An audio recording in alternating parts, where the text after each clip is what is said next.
Washington, this is VOA News.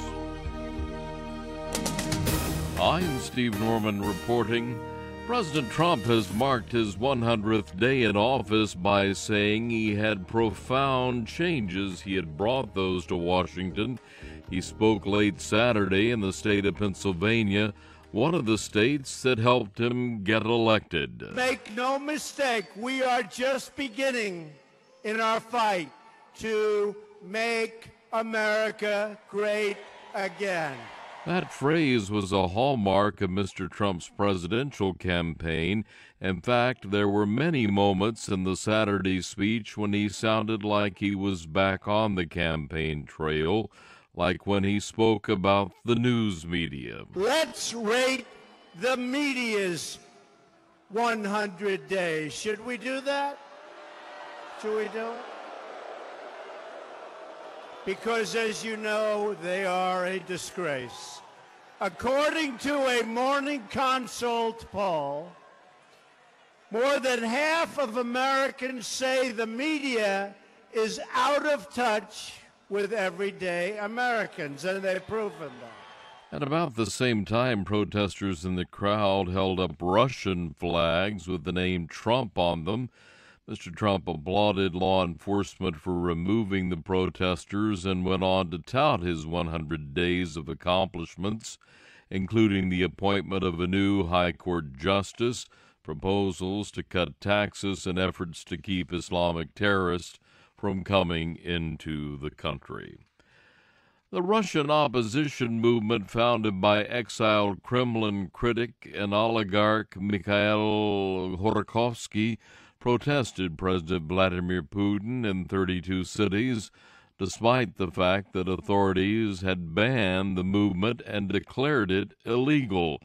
The demonstrations came on the heels of a large protest in March, the largest unauthorized rally in recent years. This is VOA News. Pope Francis has wrapped up a brief but symbolic visit to Egypt with an open-air mass for the country's small Catholic community, defying security concerns to show his support for the Christians of the Muslim-majority nation who have increasingly become targeted by Islamic militants.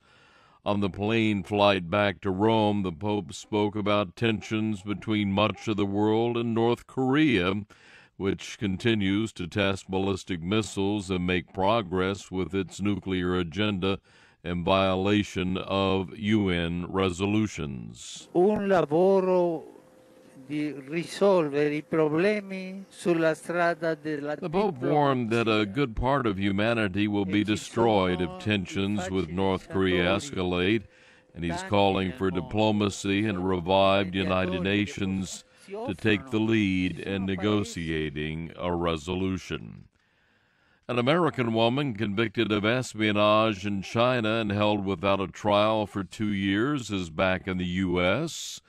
After being deported, Chinese government has not released details of the charges against Sandy Phan-Gillis, but her lawyer told Reuters he could not comment on the case because it involved state secrets. Human rights group that campaigned for Phan-Gillis's release said negotiations for her release intensified during U.S. Secretary of State Rex Tillerson's visit to Beijing last month. Thousands rallied in Washington on Saturday for the so-called People's Climate March. Organizers say they hope the day's events would send a clear message to the Trump administration and lawmakers in Washington about their climate policies. We get more now from VOA's Elisabeth Schroen.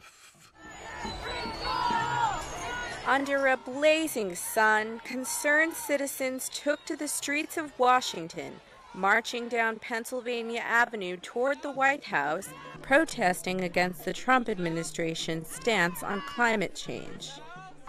We will rise up! Organizers of today's People's Climate March labeled the event a nationwide call for, quote, climate jobs and justice. For many activists, the demonstrations represented a larger symbol of resistance on the president's 100th day in office. Others hope the march will serve as a greater call to action. Keep it in the soil! Keep it in the soil! Elisabeth Schroen, VOA News, Washington. Prince Harry has joined thousands of rugby fans at a London stadium to cheer on the annual British Armed Forces rugby match. Harry was at that match in his role as patron of the Invictus Games Foundation, the charity for this year's game. He has spearheaded the Invictus Games, an international sporting event for injured service personnel. That's the latest world news from VOA.